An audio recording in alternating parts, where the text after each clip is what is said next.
While this political battle over redistricting heats up, Texas is also grappling with a devastating natural disaster.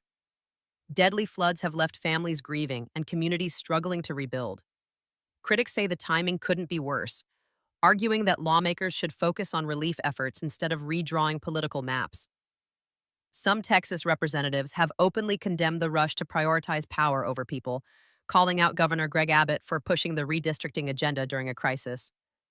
For many Texans, the fight over districts feels like politicians playing games while real lives hang in the balance. Looking ahead, the stakes for the 2026 midterms are enormous. If Republicans succeed in gaining those 5 extra seats, they could strengthen their hold on the House, making it tougher for Democrats to flip control back.